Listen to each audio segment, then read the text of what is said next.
सुबह करीब 9 बजे थे। 50 वर्षीय सविता जी हल्की चाल से अपने घर की ओर बढ़ रही थी। गली के मोड़ से मुड़ते ही उनकी नजर पड़ोस की 2 औरतों सुषमा और मीनू पर पड़ी। दोनों आपस में धीमी आवाज में बातें कर रही थीं, लेकिन जैसे ही सविता जी उनके सामने आईं, उनकी बातें एकदम से थम गईं। उनकी आंखों में तैरते सवाल और चेहरे पर फैली बनावटी मुस्कान देखकर सविता जी भांप गईं कि बातचीत उन्हीं के बारे में चल रही थी। वह अनदेखा करते हुए आगे बढ़ने लगीं। अभी वह कुछ ही कदम आगे बढ़ी थीं कि पीछे से फुसफुसाहट की आवाजें कानों में पड़ीं। सुषमा ने धीरे से कहा, अरे देखो तो, चली आ रही हैं हमारी कॉलोनी की हीरोइन। तभी मीनू ने तीखे स्वर में कहा, मंदिर जाने का तो बस बहाना होता है, लेकिन असल में तो कुछ और ही धंधा चल रहा है इसका। राम राम राम, यह भी कोई बात हुई? दिन दहाड़े विधवा होकर भी ऐसी हरकतें करती है। इसे देखकर हमारे बच्चे क्या सीखेंगे? छी छी, इसी तरह की औरतों से तो पूरी कॉलोनी का नाम खराब होता है। फिर सुषमा जोर से बोली, भगवान करे हमें ऐसी औरतों से बचाए। हम तो अपने बच्चों को इनके पास भी नहीं फटकने देंगे। सविता जी के पैर अचानक रुक गए। उन्होंने हैरानी से पलटकर दोनों की ओर देखा। मीनू और सुषमा की आवाजें अब धीरे धीरे तेज हो रही थीं। सविता ने वहीं खड़े खड़े कहा, अगर कुछ कहना है तो सामने आकर साफ साफ कहिए। सुषमा ने हाथों को कमर पर टिकाते हुए जवाब दिया, अब क्या ही कहें, पूरा मोहल्ला जानता है आपके बारे में। ये सब बातें यहां नहीं चलेंगी। हम सब परिवार वाले लोग हैं। सोसाइटी का माहौल खराब मत कीजिए। इतना कहकर वो दोनों वहां से निकल गईं। पड़ोसन की बातें सुनकर सविता जी का दिल धक से रह गया। उन्हें यकीन नहीं हो पा रहा था कि लोगों की सोच इतनी गिरी हुई भी हो सकती है। बिना कुछ जाने समझे एक पल में ही उन्हें कटघरे में खड़ा कर दिया गया था। भारी कदमों से वो अपने घर की ओर बढ़ने लगी। सविता जी उदास मन से घर में दाखिल हुईं। उनकी आंखें असहजता और अपमान के गहरे भावों से भरी हुई थीं। अंदर आते ही उन्होंने दरवाजा बंद किया और अंदर आकर अपनी आराम कुर्सी पर बैठ गईं। उनकी आंखें बंद थीं, लेकिन दिमाग में सोसाइटी की औरतों की बातें गूंज रही थीं। वह समझ नहीं पा रही थीं कि आखिर कब से और क्यों उनकी जिंदगी का हर पहलू दूसरों की निंदा का विषय बन गया था।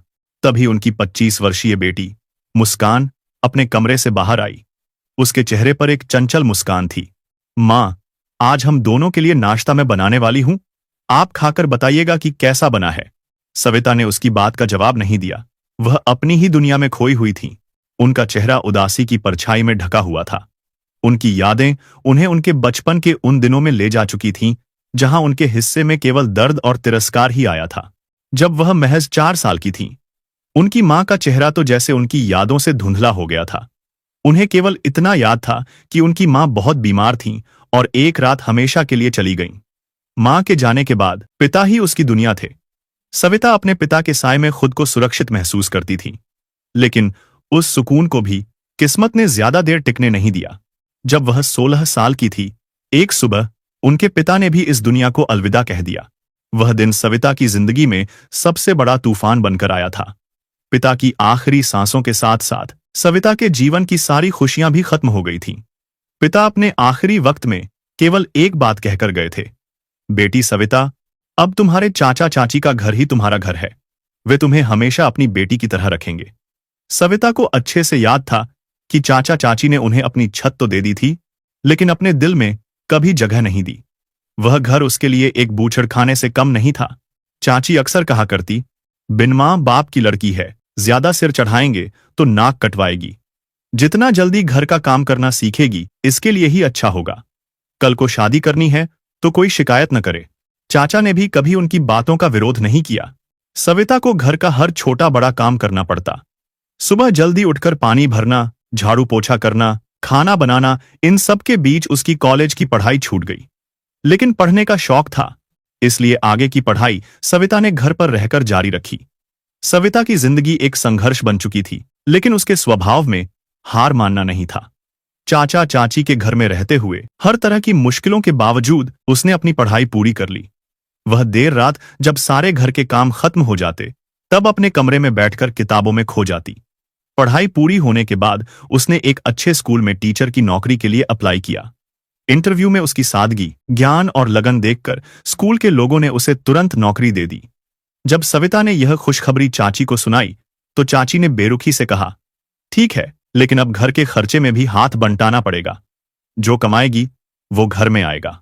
सविता को इससे भी कोई दिक्कत नहीं थी। नौकरी उसके लिए सिर्फ पैसे कमाने का जरिया नहीं थी, वह पढ़ाई के जरिए बच्चों की जिंदगी में बदलाव लाना चाहती थी। हर सुबह सविता घर के कामों में लगी रहती। सुबह सुबह सारे घर के काम निपटाकर वह स्कूल के लिए निकल जाती। बच्चों के मासूम सवाल, उनकी जिज्ञासाएं और मासूम मुस्कान सविता को अंदर से मजबूत बनाए रखती थी। स्कूल में उसे बच्चों के बीच सुकून मिलता था। हर महीने की पहली तारीख को ही चाची उससे उसकी तनख्वाह मांग लेती थी और सविता बिना कुछ कहे सारे पैसे उनके हाथों में रख देती। अपने लिए कुछ खरीदने की इच्छा होती तो उसके लिए भी चाची के सामने हाथ फैलाना पड़ता था। एक दिन सुबह सुबह सविता प्रिंसिपल ऑफिस की ओर जा रही थी। तभी उसने देखा कि ऑफिस के बाहर एक दुबला पतला युवक गार्ड से बहस कर रहा था। युवक के कपड़े साधारण लेकिन साफ सुथरे थे। उसकी आंखों में उम्मीद और चेहरे पर परेशानी साफ दिख रही थी। देखिए, मुझे बस एक बार प्रिंसिपल से मिलने दीजिए, मुझे नौकरी की बहुत जरूरत है, युवक ने मिन्नत की। लेकिन गार्ड रूखे अंदाज में बोला, जब तक आपके पास रेज्यूमे और सारे डॉक्यूमेंट्स नहीं होंगे आप अंदर नहीं जा सकते।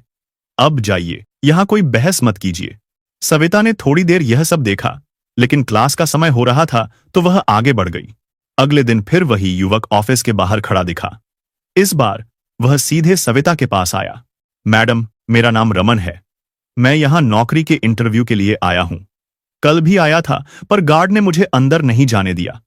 प्लीज मेरी मदद कीजिए, मुझे नौकरी की बहुत जरूरत है। मेरे पास सारे डॉक्यूमेंट्स थे लेकिन मेरा बैग जिसमें वे रखे थे चोरी हो गया है। मैंने साइंस में पोस्ट ग्रेजुएशन की है, मुझे बच्चों को पढ़ाने का जुनून है। मुझे बस एक मौका चाहिए, एक बार मुझे प्रिंसिपल से मिलवा दीजिए, मैं आपका बहुत एहसान मानूंगा, उसने कहा। सविता उसकी आवाज में सच्चाई महसूस कर रही थी। उन्होंने कुछ पल सोचा और फिर कहा, चलिए मैं आपको प्रिंसिपल से मिलवा देती हूं। युवक की आंखों में राहत की चमक आ गई। गार्ड ने रोकना चाहा तो सविता बोली, ये मेरे साथ हैं, अंदर आने दीजिए। थैंक यू मैडम, मैं हमेशा आपका शुक्रगुजार रहूंगा, उसने कहा। सविता उसे अपने साथ प्रिंसिपल के ऑफिस तक ले गई। उसने अंदर जाकर प्रिंसिपल से कुछ बात की और फिर रमन को अंदर जाने को कहा। उसके बाद सविता अपनी क्लास लेने चली गई। कुछ देर बाद जब वो बाहर आई तो वही युवक रमन सामने खड़ा था। उसकी आंखों में खुशी की चमक थी। उसने सविता की तरफ देखा और हाथ जोड़कर कहा, मैडम, अगर आज आपने मेरी मदद नहीं की होती तो शायद मुझे यह मौका नहीं मिल पाता। आपका बहुत बहुत धन्यवाद। तो क्या नौकरी मिल गई आपको? सविता ने उत्सुकता से पूछा। जी हां मैडम। रमन के चेहरे पर खुशी की लहर दौड़ गई। फिलहाल तो मुझे रख लिया है, लेकिन अपने सभी डॉक्यूमेंट्स की कॉपी निकलवाकर जल्दी से ऑफिस में जमा करानी होगी, तभी मेरी जॉब पक्की हो पाएगी। प्रिंसिपल साहब ने कहा है कि अगले हफ्ते तक सारे कागजात जमा करवाने होंगे। यह तो बहुत अच्छी खबर है, भगवान की कृपा से सब अच्छा होगा। सविता ने राहत की सांस ली। रमन ने थोड़ा रुककर चारों ओर देखा, फिर झिझकते हुए पूछा, मैडम, क्या आप जानती हैं यहां आसपास किराए पर कोई कमरा मिलेगा? मेरा मतलब है, एक कमरा भी मिल जाए तो काफी है, बस खाना बनाने और सोने की जगह चाहिए। सविता ने कुछ पल सोचा। उनके दिमाग में चाची की बात आई कि वे ऊपर का कमरा किराए पर देना चाहती थीं। फिर उन्होंने कहा, दरअसल मैं अपने चाचा चाची के साथ रहती हूं, उनके घर पर ऊपर का एक कमरा खाली पड़ा है, वे किराए पर देना चाहते हैं। अगर आप चाहें तो देख सकते हैं। कमरा छोटा है लेकिन साफ सुथरा है। ये बात सुनते ही रमन के चेहरे पर खुशी छा गई। उसकी आंखों में एक चमक आ गई। सच में मैडम, यह तो बहुत अच्छा होगा। मेरे लिए यह तो किसी वरदान से कम नहीं। बताइए कब चल सकते हैं देखने के लिए? सविता ने उसकी उत्सुकता देखकर मुस्कुराते हुए कहा, अगर आपके पास समय है तो स्कूल की छुट्टी के बाद चलते हैं। वैसे भी मुझे घर जाना ही है। जी मैडम, बिल्कुल ठीक, मैं छुट्टी के बाद यहीं गेट पर इंतजार करूंगा, रमन ने आभार जताते हुए कहा। शाम को जब स्कूल की छुट्टी हुई तो सविता और रमन साथ में घर की ओर चल पड़े। रास्ते में रमन ने अपने गांव के बारे में बताया, अपने परिवार के बारे में। सविता चुपचाप सुनती रही। जब सविता रमन को लेकर घर पहुंची तो घर के बाहर आंगन में चाची चारपाई पर बैठी हुई थी। चाची, यह रमन है, हमारे स्कूल में नए टीचर हैं, इन्हें किराए पर एक कमरा चाहिए। उन्होंने एक पल के लिए रमन को सिर से पैर तक घूरा, उसके कपड़ों को देखा, फिर मुंह बनाते हुए कहा, टीचर है तो ठीक है, देख लो कमरा, लेकिन एक बात साफ कर दूं, किराया एडवांस चाहिए और बिजली पानी के खर्चे अलग से लगेंगे। और हाँ, कोई गड़बड़ी नहीं चलेगी। समय पर किराया चाहिए। रमन ने हाथ जोड़ते हुए तुरंत कहा, जी, मुझे सब मंजूर है। मैं बहुत शांत स्वभाव का हूं। आपको कोई तकलीफ नहीं होगी। लेकिन फिलहाल मेरे पास एडवांस देने के लिए पैसे नहीं है। अभी अभी नौकरी मिली है। पहली तनख्वाह आने में अभी समय है। सुनते ही चाची भड़क उठी। उनका चेहरा लाल हो गया। अरे वाह, क्या बात है! अब मुफ्त में कमरे देने लगे हम? सविता, ये क्या तमाशा है? तुम्हें पता है कि घर का खर्चा कितना बढ़ गया है? महंगाई आसमान छू रही है। और ऊपर से तुम ऐसे लोगों को ले आती हो जो किराया भी नहीं दे सकते। फिर रमन की ओर मुड़कर उन्होंने गुस्से से कहा, और तुम, अगर पैसे नहीं हैं तो कोई और जगह ढूंढ लो। यहां तो चैरिटी नहीं चलती। यह कहकर चाची अंदर जाने लगी। रमन का चेहरा उतर गया। उसे लगा कि शायद यह मौका भी हाथ से निकल जाएगा। तभी सविता ने हिम्मत करके चाची के पीछे जाते हुए कहा, चाची, जरा रुकिए तो। देखिए, ऊपर का कमरा वैसे भी खाली पड़ा है। कोई रह लेगा तो आपको फायदा ही होगा, वरना तो वो कमरा यूं ही बेकार पड़ा रहता है। इन्हें अभी अभी नौकरी मिली है। कुछ समय दे दीजिए। जैसे ही पहली तनख्वाह आएगी ये किराया भी दे देंगे और एडवांस भी। मैं इन्हें जानती हूं। ये बहुत अच्छे इंसान हैं, ईमानदार हैं। ये बात सुनकर चाची ने आंखें तरेड़ते हुए सविता की ओर देखा। कुछ देर सोच विचार करने के बाद उन्होंने गहरी सांस लेते हुए कहा, ठीक है, तुम्हारे कहने पर मान लेती हूं। लेकिन याद रखना, अगर पहली तनख्वाह के बाद भी किराया नहीं मिला तो ये कमरा तुरंत खाली करवा लूंगी। तो तुम जिम्मेदार होगी। अब दिखा दो इसे कमरा। कहकर चाची अंदर चली गईं। सविता ने राहत की सांस ली और रमन को ऊपर ले गईं। कमरा छोटा था लेकिन साफ सुथरा था। एक खिड़की थी जिससे रोशनी आती थी। कमरा देखकर रमन ने भावुक होते हुए सविता से कहा, मैडम, आपका यह एहसान मैं जिंदगी भर याद रखूंगा। आज आपने मुझे 2 बार बचाया। पहले नौकरी दिलाई, अब रहने की जगह भी। मेरे पास शब्द नहीं है आपका शुक्रिया अदा करने के लिए। कल सुबह मैं गांव से अपना सामान लेकर आ जाऊंगा। बस थोड़े कपड़े और किताबें हैं।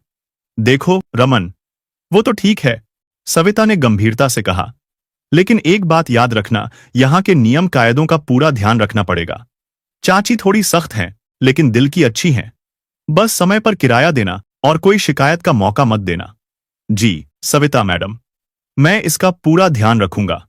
आप बेफिक्र रहिए, रमन ने वादा किया। अगले दिन सुबह ही रमन अपना सामान लेकर आ गया। एक पुराना बैग, कुछ कपड़े और कुछ किताबें। सविता ने उसे कमरे में सेटल होने में मदद की। दिन बीतने लगे। सविता और रमन के बीच एक सहज और अच्छी दोस्ती बनती चली गई।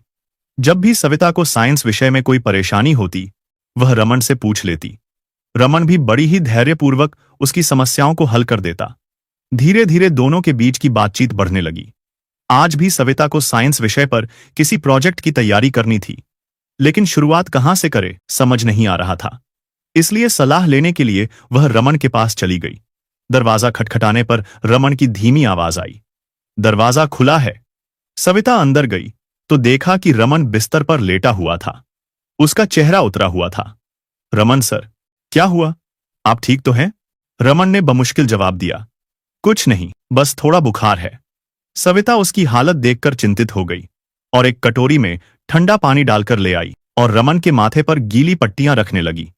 अरे, आप तकलीफ मत कीजिए, मैं थोड़ा आराम कर लूंगा तो ठीक हो जाऊंगा, रमन ने कहा। बस अब ज्यादा मत बोलो, आराम करो। इतना कहकर सविता बुखार की दवाई ले आई और पानी के साथ रमन को दी।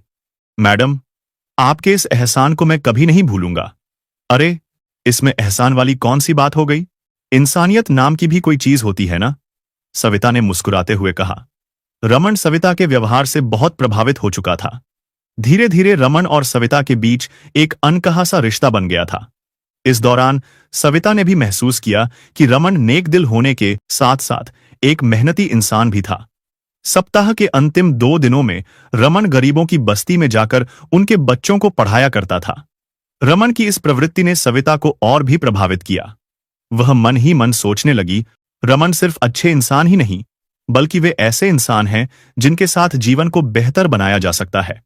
धीरे धीरे सविता और रमन की आपसी समझ और करीबी और बढ़ने लगी और दोनों एक दूसरे को इस कदर पसंद करने लगे कि उनकी दोस्ती प्यार में तब्दील हो गई। दोनों ने पूरा जीवन एक दूसरे के साथ बिताने का फैसला कर लिया। लेकिन रमन एक समझदार और जिम्मेदार इंसान था। वह जानता था कि सविता के चाचा चाची से उसका हाथ मांगना इतना आसान नहीं होगा। उसे आर्थिक रूप से मजबूत होना था, तभी वह सविता के परिवार के सामने शान से रिश्ते की बात रख सकता था। इसलिए रमन ने फैसला किया कि वह अपनी आमदनी बढ़ाएगा। उसने सोच समझकर योजना बनाई। कुछ महीनों बाद रमन ने स्कूल से थोड़ी दूर एक छोटी सी जगह किराए पर ली। वहां उसने अपना कोचिंग इंस्टीट्यूट खोल लिया। सुबह वह स्कूल में पढ़ाता और शाम को अपने कोचिंग सेंटर में। रात को देर तक पढ़ाई की तैयारी करता। दिन रात मेहनत करता रहता। नींद कम, मेहनत ज्यादा। उसका एक ही सपना था, एक ही मकसद था, जल्द से जल्द इतना कमाना कि वह सविता के घरवालों के सामने आत्मविश्वास से रिश्ते की बात रख सके। इधर सविता के चाचा उसके लिए रिश्ता देख रहे थे, लेकिन सविता ने जब उन्हें अपने और रमन के बारे में सब कुछ बता दिया, फिर तो घर में कोहराम मच गया। हे भगवान, इस लड़की ने तो हमारी नाक कटा के रख दी। मैं न कहती थी कि ये लड़की कोई ना कोई गुल खिलाएगी। क्या जरूरत थी इसे आगे पढ़ाने की? माँ बाप खुद तो चल बसे और इसे हमारी इज्जत उछालने के लिए छोड़ गए। इस पर रमन ने विनम्रता से समझाने की कोशिश की कि वह सविता को खुश रखने के लिए हर मुमकिन कोशिश करेगा, तो चाची ने उसकी बात सुनने तक से इनकार कर दिया।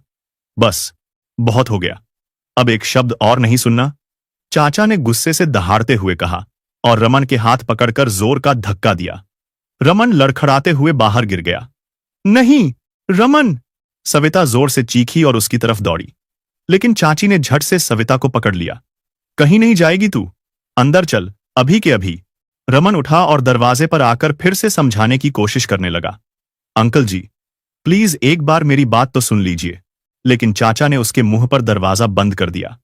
सविता अंदर रो रही थी और रमन बाहर खड़ा था, बेबस और असहाय। उसके बाद के दिन सविता के लिए किसी सजा से कम नहीं थे।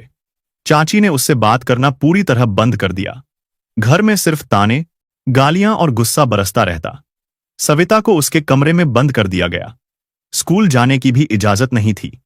खाना भी कमरे में ही भेज दिया जाता।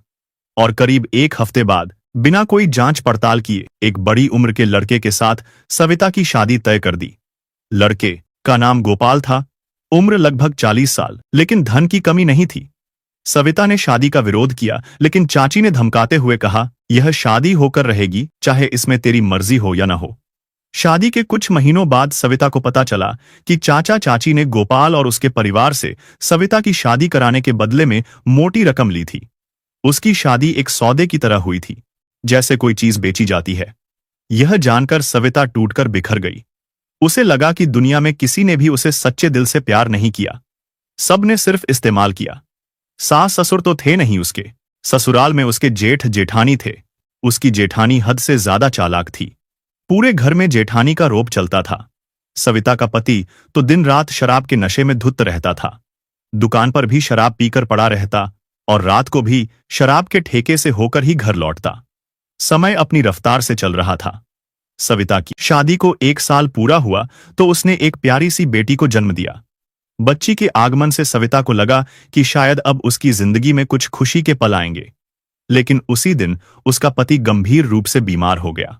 डॉक्टर को दिखाया तो पता चला कि अत्यधिक शराब पीने के कारण उसका लीवर पूरी तरह से खराब हो चुका है। सविता ने पति की जान बचाने के लिए अपनी सारी ताकत झोंक दी, परंतु 2 महीने अस्पताल में एडमिट रहने के बाद उसका पति ये दुनिया छोड़कर चला गया। पति के मौत के गम से सविता अभी तक उबरी भी नहीं थी कि एक और झटका उसे लगा। जब यह पता चला कि उसके पति की बीमारी के दौरान जेठ और जेठानी ने दुकान और मकान के कागजों पर गोपाल से धोखे से हस्ताक्षर करवा लिए थे और अब सब कुछ उनके नाम पर था। इसके बाद सविता को घर से बाहर का रास्ता दिखा दिया गया। सविता के पास अब कोई सहारा नहीं बचा था।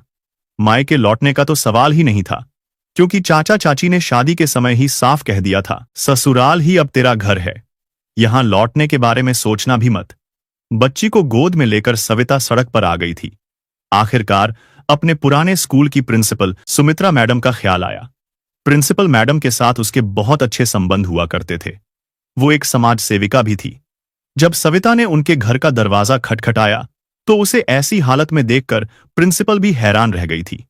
उसके सारे हालात जानकर प्रिंसिपल ने उसकी हर संभव मदद की। न केवल उसे स्कूल में वापस नौकरी थी, बल्कि स्कूल के स्टाफ क्वार्टर में रहने का इंतजाम भी करवा दिया। आज इस बात को 25 साल बीत चुके थे। इन वर्षों में सविता जी ने हर मुश्किल का सामना किया, हर दर्द सहा, लेकिन अपनी बेटी को कभी कोई कमी नहीं आने दी। मुस्कान ही अब उसकी दुनिया थी। सविता ने ठान लिया था कि उसकी बेटी का जीवन वही खुशियां देखेगा जो उसकी अपनी जिंदगी से दूर हो गई थी। लेकिन 25 साल के बाद सविता की जिंदगी ने उसे एक बार फिर उस मोड़ पर लाकर खड़ा कर दिया जिसकी उसने कभी कल्पना भी नहीं की थी। आज जब सविता मंदिर गई, वहां की शांत और पवित्र फिजा में भगवान से अपनी बेटी के सुखमय जीवन के लिए प्रार्थना करके जैसे ही वह पीछे मुड़ी, अचानक उसकी नजर एक व्यक्ति पर पड़ी। चेहरे पर कुछ झुर्रियां आ गई थी। दाढ़ी और सिर के बालों में से अच्छी खासी सफेदी झांक रही थी, लेकिन आंखों में वैसी ही गहराई और सच्चाई दिख रही थी जैसी 25 वर्ष पहले थी। रमन, सविता ने हैरानी भरे स्वर में कहा। रमन ने सविता की ओर देखा और देखते ही उसकी आंखें चमक उठीं। वह अपनी जगह पर जैसे ठहर गया। दोनों कुछ पल तक चुपचाप एक दूसरे को देखते रहे। वक्त मानो वहीं थम गया था। सविता, तुम? रमन की आवाज में आश्चर्य और खुशी का मिश्रण था, लेकिन सविता को सफेद साड़ी में देखकर रमन हक्का बक्का रह गया। आप कैसे हैं रमन? कहते कहते सविता की आंखें भर आई। फिर कुछ देर तक दोनों के बीच सिर्फ खामोशी रही। फिर रमन ने खुद को संभालते हुए कहा, जैसा तुम छोड़कर गई थी। तुम कैसी हो सविता? इतने सालों में कभी सोचा भी नहीं था कि तुमसे यहां मिलूंगा। सविता ने हल्की मुस्कान के साथ जवाब दिया, ठीक हूं, लेकिन जिंदगी ने बहुत कुछ दिखाया। आओ बाहर चलकर बैठते हैं। दोनों मंदिर के बाहर एक किनारे बैठ गए। सविता ने रमन को अपने बीते हुए जीवन के बारे में बताया तो रमन चुपचाप सुनता रहा। सविता देख पा रही थी कि किस तरह रमन यहां वहां देखने का बहाना करके अपनी आंखों के आंसू छुपाने की कोशिश कर रहा था। कभी आसमान की तरफ देख लेता, कभी पेड़ों की तरफ, लेकिन आंसू रुक नहीं रहे थे। सविता का भी कुछ ऐसा ही हाल था। तुमने इतना कुछ सहा, इतनी तकलीफें झेली, और मैं तुम्हारे लिए कुछ भी नहीं कर पाया, रमन ने भारी और रुंधे हुए स्वर में कहा। उसका गला भर आया था। फिर सविता ने अपने आंसू पोंछते हुए कहा, यह सब शायद मेरी किस्मत में लिखा था। कोई तुम्हारी गलती नहीं है, लेकिन अब मेरी बच्ची मुस्कान ही मेरी पूरी जिंदगी है। वही मेरा सहारा है। उसकी एक मुस्कुराहट देखकर ही मुझे सारी तकलीफों को सहने की ताकत मिल जाती है। फिर सविता ने रमन की तरफ देखते हुए पूछा, और तुम रमन, अपने बारे में तो कुछ बताओ। तुम्हारी जिंदगी कैसी चल रही है? रमन ने गहरी सांस लेते हुए आसमान की तरफ देखते हुए कहा, अपने बारे में क्या बताऊं सविता? तुम्हारे जाने के बाद मेरी जिंदगी से मानो सारे रंग ही गायब हो गए। मैंने कभी किसी और के बारे में सोचा ही नहीं। तुम मेरी पहली और आखिरी मोहब्बत थी सविता। बस तुम्हारी यादों के सहारे ही ये 25 साल काट दिए। सविता यह सुनकर सन्न रह गई। उसे विश्वास नहीं हो रहा था। तो क्या तुमने शादी नहीं की रमन? नहीं सविता, तुम्हारे घर वालों ने तो जबरदस्ती तुम्हारी शादी किसी और से कर दी, लेकिन मैं तुम्हारे अलावा किसी और के बारे में सोच भी नहीं सकता था। आज भी नहीं सोच सकता, रमन ने दर्द भरी आवाज में कहा। दोनों वहीं बैठे रहे। बहुत कुछ कहना था, लेकिन शब्द नहीं मिल रहे थे। सविता और रमन की मंदिर में हुई उस अनचाही मुलाकात के बाद से सविता की जिंदगी जैसे फिर से ठहर सी गई थी।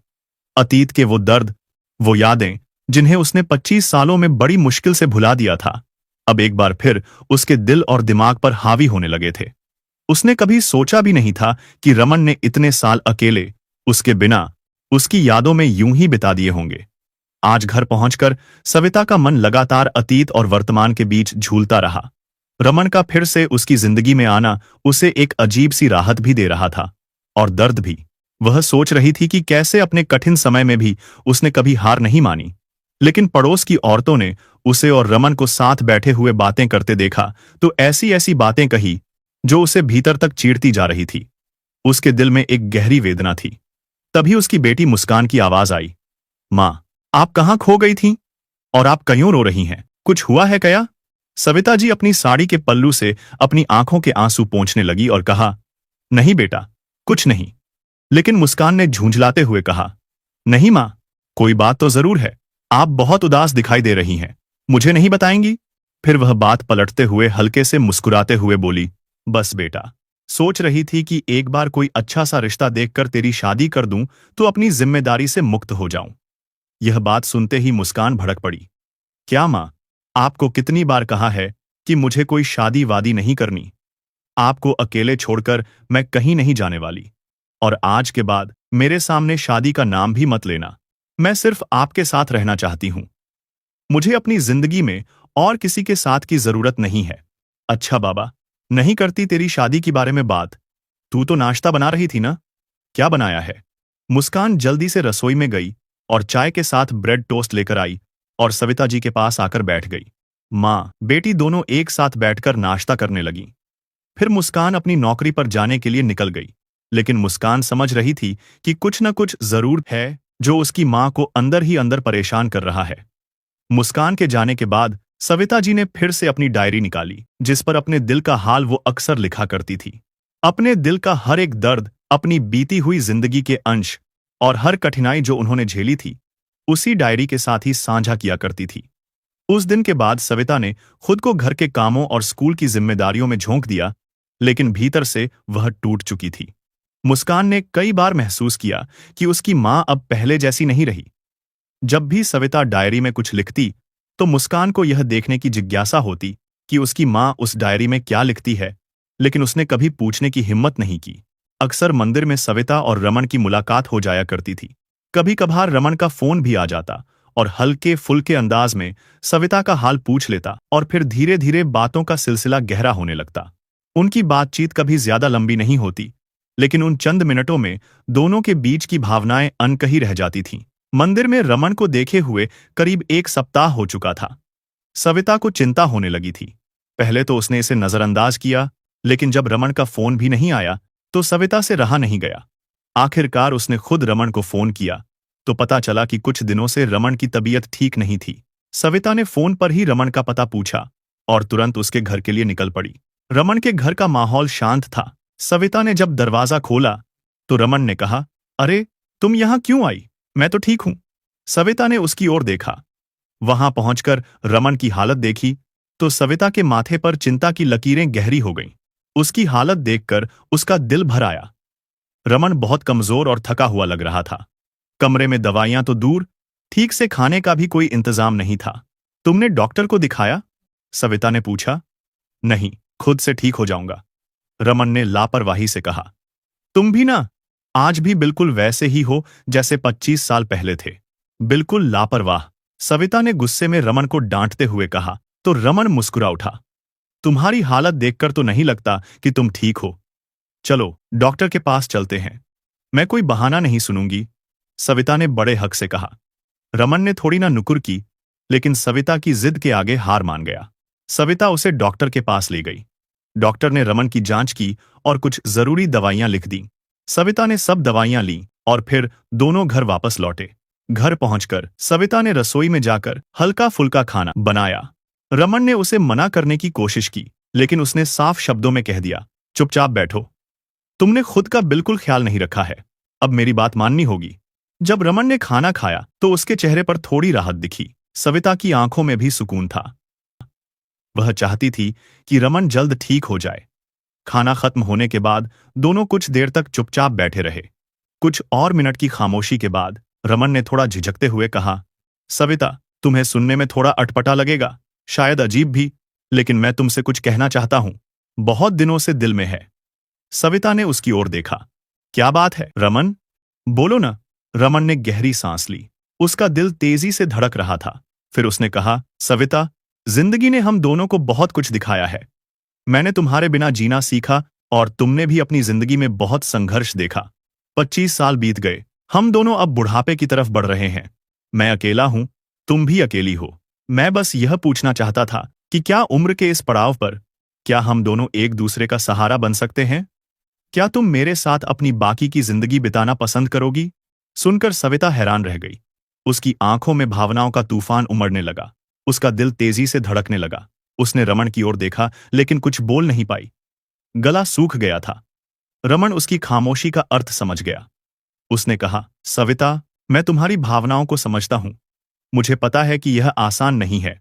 समाज क्या कहेगा, लोग क्या बोलेंगे, ये सब सोचना स्वाभाविक है। लेकिन यह बात मेरे दिल में बहुत दिनों से थी।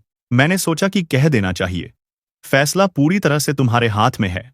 रमन की बात सुनते ही सविता का दिल तेजी से धड़कने लगा। मन में जैसे विचारों का सैलाब उमड़ पड़ा। वह चुपचाप उसकी ओर देख रही थी, लेकिन उसके भीतर एक गहरी उथल पुथल मच गई थी। वह सोचने लगी, सोसाइटी की वे औरतें जिन्होंने मंदिर में मुझे रमन के साथ देखकर पहले ही कितनी बातें बनाई थीं, वे और क्या क्या कहेंगी। समाज क्या कहेगा। रिश्तेदार जो पहले ही मेरे अतीत पर ताने कसते थे, ना जाने और क्या क्या बोलेंगे। फिर अचानक मन में एक और ख्याल कौंधा। और मुस्कान, क्या वह इसे समझ पाएगी? वह मेरे बारे में क्या सोचेगी?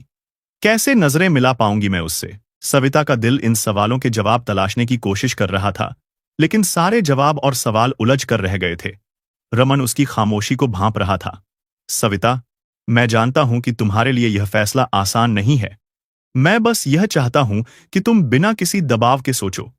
तुम्हें जो ठीक लगे, बस वही करो। सविता ने उसकी ओर देखा। उसे इस बात का एहसास था कि रमन ने यह बात कहने में कितना साहस जुटाया होगा, लेकिन वह खुद को समझा भी नहीं पा रही थी। रमन, सविता ने रुंधे गले से कहा, तुमने जो कहा मैं समझ सकती हूं। तुम्हारी भावनाओं की कद्र करती हूं। लेकिन लेकिन मेरे पास अभी जवाब देने के लिए हिम्मत नहीं है। मुझे थोड़ा समय चाहिए सोचने के लिए। बिल्कुल सविता, जितना चाहो उतना समय लो। बस इतना याद रखना कि तुम्हारी खुशी मेरे लिए सबसे ज्यादा मायने रखती है। रमन ने समझदारी से कहा। सविता ने घड़ी देखी। शाम के 7 बज चुके थे। मुझे चलना चाहिए। मुस्कान घर आ गई होगी, वो परेशान होगी। सविता ने कहा, हाँ हाँ जाओ। और सविता, आज का बहुत बहुत धन्यवाद, रमन ने कहा। सविता रमन के घर से लौटकर सीधी अपने घर आई। दिन भर जो तनाव, जो उथल पुथल उसके मन में चल रही थी, वह अब उबलने लगी थी। वह सीधी अपने कमरे में चली गई और दरवाजा बंद कर लिया। वह बिस्तर पर बैठ गई और फूट फूट कर रोने लगी। उसका मन भारी था, जैसे बरसों का दुख और पीड़ा एक साथ उमड़ पड़े हों। उसे समझ नहीं आ रहा था कि क्या करे, क्या न करे। शाम को मुस्कान नौकरी से वापस लौटी तो उसने देखा कि उसकी मां की आंखें सूजी हुई थीं, लेकिन फिर भी ऐसा दिखाने की कोशिश कर रही थी जैसे सब कुछ ठीक है। मुस्कान समझ गई कि कुछ तो ऐसा है जो उसकी मां उसे बताने से कतरा रही हैं। शाम को सविता बाजार जाने के लिए निकली। जैसे ही दरवाजा बंद हुआ, मुस्कान को अपनी मां की डायरी याद आई। वह कई दिनों से सोच रही थी कि आखिर उसमें ऐसा क्या लिखा है जो मां को इतनी बेचैन करता है। इस बार उसने खुद को रोकने की कोशिश नहीं की। उसने डायरी अलमारी से निकाली और चुपचाप पढ़ने लगी। पहला पन्ना खोलते ही उसमें लिखा था, हर दिन एक नई चुनौती, एक नई तकलीफ। लगता है जैसे जिंदगी बार बार मेरी सहनशक्ति का इम्तिहान ले रही है। जैसे जैसे मुस्कान पन्ने पलटती गई, सविता की जिंदगी के सारे दर्द और संघर्ष उसकी आंखों के सामने आने लगे। डायरी का हर एक पन्ना मुस्कान के आंसुओं से भीगता जा रहा था। उसे पहली बार एहसास हुआ कि उसकी मां ने अपने जीवन में कितनी कुर्बानियां दी हैं और कितनी बार खुद को टूटने से बचाने की कोशिश की है। डायरी का आखिरी पन्ना पढ़ते हुए मुस्कान रुक गई। उसमें लिखा था, मैंने अपने लिए कभी कुछ नहीं मांगा, लेकिन अब जिंदगी मुझे एक मौका दे रही है, लेकिन मर्यादावश मैं इसे स्वीकार नहीं कर सकती। पढ़ने के बाद मुस्कान ने डायरी वापस अलमारी में रख दी। उसकी आंखें अब भी नम थीं। वह सोच ही रही थी कि कैसे अपनी मां से इस बारे में बात करे। तभी उसकी नजर मेज पर रखे मोबाइल फोन पर पड़ी। इत्तेफाक से सविता जी अपना मोबाइल घर पर ही भूल गई थी। उसने फोन उठाया और देखा कि कॉल हिस्ट्री में सबसे ऊपर रमन का नाम था। मुस्कान समझ गई थी कि ये वही रमन अंकल हैं जिनका मां ने डायरी में जिक्र किया। उसने तुरंत उस नंबर पर कॉल किया। दूसरी ओर से आवाज आई, हेलो सविता। मुस्कान ने थोड़ा रुककर कहा, नहीं, मैं उनकी बेटी मुस्कान बोल रही हूं। ओह अच्छा, कोई खास बात थी बेटी? सब ठीक है ना? अंकल, मैं आपसे मिलना चाहती थी, मुस्कान ने कहा तो रमन उससे मिलने को तैयार हो गया। मुस्कान ने फोन काट दिया और जल्दी से तैयार होकर घर से बाहर निकल गई। करीब 1 घंटे बाद जब मुस्कान घर लौटी तो उसने देखा कि सविता भी बाजार से लौट आई थी। मुस्कान बेटा, कहाँ गई थी? बिना कुछ बताए चली गई थी, सविता ने पूछा। मुस्कान कुछ पल चुप रही, फिर सविता के पास बैठकर उसका हाथ पकड़ लिया। मां, मुझे आपकी डायरी के बारे में पता है। मैंने उसमें सब कुछ पढ़ा है। और हां, मैंने रमन अंकल से भी बात की। वो बहुत अच्छे इंसान है मां। सविता चौंक गई और अवाक सी बैठी रह गई। फिर मुस्कान बोली, मां, आप पूरी जिंदगी दूसरों के लिए जीती रहीं। अब वक्त आ गया है कि आप अपनी खुशियों के बारे में सोचें और जिंदगी में आगे बढ़ें। कुछ देर बाद खुद को संभालते हुए सविता बोली, नहीं बेटा, तुम नहीं समझोगी। बहुत मुश्किल से खुद को संभाला है मैंने। यह समाज, ये रिश्तेदार, ये लोग तरह तरह के सवाल उठाएंगे। अब इस उम्र में मैं अपने आप को पाप का भागीदार नहीं बना सकती। अपने लिए कोई फैसला लेकर मैं तुम्हारी जिंदगी पर भी सवालों का बोझ नहीं डालना चाहती। लोग बातें बनाएंगे, ताने देंगे कि अपनी बेटी की शादी की उम्र में ये औरत खुद अपना घर बसा रही है। क्या जवाब दूंगी मैं उन्हें? और सबसे बड़ी बात, क्या तुम इन सवालों का सामना कर पाओगी? फिर मुस्कान ने हैरानी से पूछा, मां, ये समाज आपके साथ कब खड़ा हुआ था? जब आप सड़कों पर आई थीं, तब किसी ने मदद की? क्या कोई रिश्तेदार आपको संभालने के लिए आगे आया था? जब आप अपनी मेहनत से खड़ी हुईं, तब किसी ने आपकी तारीफ की? क्यों आप उन्हीं लोगों की परवाह कर रही हैं जिन्होंने कभी आपकी परवाह नहीं की? मां, मुझे पता है कि आपके दिल में कितना दर्द छुपा है। रमन अंकल वो इंसान हैं जो आपको खुश रख सकते हैं, और मैं आपको खुश देखना चाहती हूं। आखिरकार मुस्कान ने अपनी तर्क क्षमता से सविता जी को इस रिश्ते के लिए मना लिया। 2 दिन बाद रमन और सविता ने साधारण तरीके से मंदिर में शादी करने का फैसला किया। सविता ने सोचा कि यह फैसला उनकी और रमन की जिंदगी को एक नई दिशा देगा। लेकिन जैसा कि अक्सर होता है, खुशियों के रास्ते में समाज कांटे बिछा ही देता है। शाम को रमन किसी काम से सविता के घर आया ही था कि अचानक दरवाजे पर जोर जोर से खटखटाने की आवाज आई। सविता ने दरवाजा खोला तो सामने उनके पड़ोस में रहने वाली सुषमा और मीनू खड़ी थी, जिन्होंने पहले भी सविता के चरित्र पर सवाल उठाए थे। उनके पीछे सोसाइटी की कुछ अन्य औरतें भी खड़ी थीं। ये क्या सुन रहे हैं हम? इस उम्र में शादी, वो भी तब जब आपकी अपनी बेटी की शादी की उम्र है। क्या आपको शर्म नहीं आती? एक औरत ने तंज कसते हुए कहा। दूसरी बोली, आप हमारे समाज की इज्जत मिट्टी में मिला रही हैं। यहां हमारी बेटियां बड़ी हो रही हैं और आप? सविता अवाक खड़ी थी। उसके पास शब्द नहीं थे। रमन ने स्थिति संभालने की कोशिश की। देखिए, यह हमारा व्यक्तिगत मामला है। आप लोग बेवजह इसे तमाशा न बनाएं। सविता के हाथ कांप रहे थे। समझ नहीं आ रहा था कि बात को कैसे संभाले। तभी पीछे से एक कड़कती आवाज आई, बस, बहुत हुआ। मुस्कान की आवाज में गुस्सा और दृढ़ता दोनों थी। आप सब कौन होते हैं हमारी जिंदगी में दखल देने वाले? मेरी मां ने पूरी जिंदगी आपके समाज और आपके नियमों के लिए कुर्बानी दी। जब मेरे पिता का देहांत हुआ तो मां ने अकेले संघर्ष किया। क्या कभी किसी ने उनकी मदद की? तब कहां था ये समाज? आज मेरी मां ने अपनी खुशी के लिए एक फैसला लिया है, तो इसमें गलत क्या है? और जब मैं, उनकी बेटी, इस फैसले में उनके साथ हूं, तो आप सब क्यों परेशान हैं? मुस्कान की आवाज में ऐसी दृढ़ता थी कि सभी लोगों को जैसे सांप सूंघ गया। लेकिन मुस्कान ने अपनी बात जारी रखी। जिस उम्र में लड़कियों की शादी होती है, उस उम्र में मेरी मां को रंगों से अपना नाता तोड़कर सफेद साड़ी पहननी पड़ी। लेकिन उन्होंने कभी शिकायत नहीं की। मेरी हर जरूरत पूरी करने के लिए उन्होंने खुद को भुला दिया। जब मैं बड़ी हो रही थी तो उन्होंने अपने सपनों को कहीं अंदर ही दबा दिया। यहां तक कि जब मैं कहती थी, मां, कोई अच्छा कपड़ा पहन लो, तो वो मुस्कुराकर कहती थी, छोड़ ना, मुझे कौन देखेगा। जब मैं घर पर नहीं होती तो मां अपने लिए खाना तक नहीं बनाती, ये सोचकर कि अकेले के लिए क्या बनाऊं। और अब वो मेरी शादी कराना चाहती है। सोचिए, अगर मेरी शादी हो गई तो उनकी जिंदगी कैसी होगी? कौन उनका ख्याल रखेगा? किसके लिए वो जिएंगी? इसीलिए मैंने तय किया है कि पहले मेरी मां की शादी होगी, और जब तक उनकी शादी नहीं होगी तब तक मैं शादी नहीं करूंगी। कहते कहते मुस्कान अपनी मां के गले लगकर रो पड़ी। सविता की आंखों से भी आंसू छलक पड़े। मुस्कान की बातों ने सोसाइटी की औरतों को अंदर तक झकझोर दिया। वे अब एक दूसरे की तरफ देख रही थीं, लेकिन किसी के पास कोई जवाब नहीं था। तभी भीड़ में से एक बुजुर्ग महिला, जो अब तक चुपचाप सब सुन रही थी, आगे बढ़ी। सविता बेटी, हमने तुम्हें हमेशा मेहनत करते ही देखा है। मुस्कान बिटिया ने जो कहा, उसमें कुछ भी गलत नहीं है। हमें या इस समाज को कोई हक नहीं है तुम्हारी खुशियों में खलल डालने का। हाँ, शायद समाज को यह सीखने का मौका जरूर मिलेगा कि खुशियां उम्र की मोहताज नहीं होती। हर किसी को अपनी जिंदगी के फैसले लेने का अधिकार है। हमारा आशीर्वाद सदा तुम्हारे साथ है।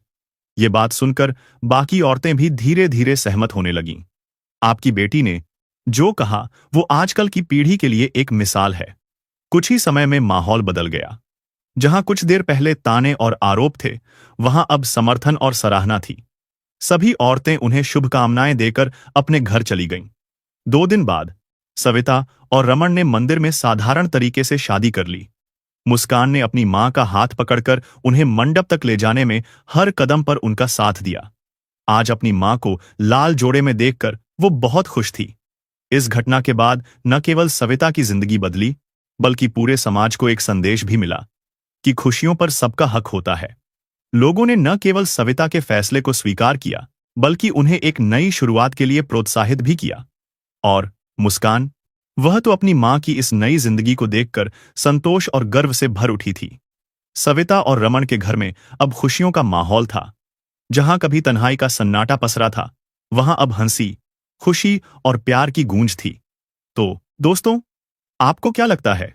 अंत में सविता और रमन ने जो फैसला लिया, क्या वो सही था? अपनी राय कमेंट बॉक्स में जरूर लिखें और यह भी बताएं कि आप हमारी कहानियां भारत के किस शहर से सुन रहे हैं। और दोस्तों, अगर आपकी जिंदगी में भी कोई ऐसी घटनाएं या कोई अनुभव हुए हैं जिन्हें आप चाहते हैं कि हम कहानी के रूप में सबके सामने लाएं, तो आप हमें जरूर लिख भेजें। आप कमेंट कर सकते हैं या फिर डिस्क्रिप्शन में दी गई ईमेल आईडी पर मेल भी कर सकते हैं। धन्यवाद।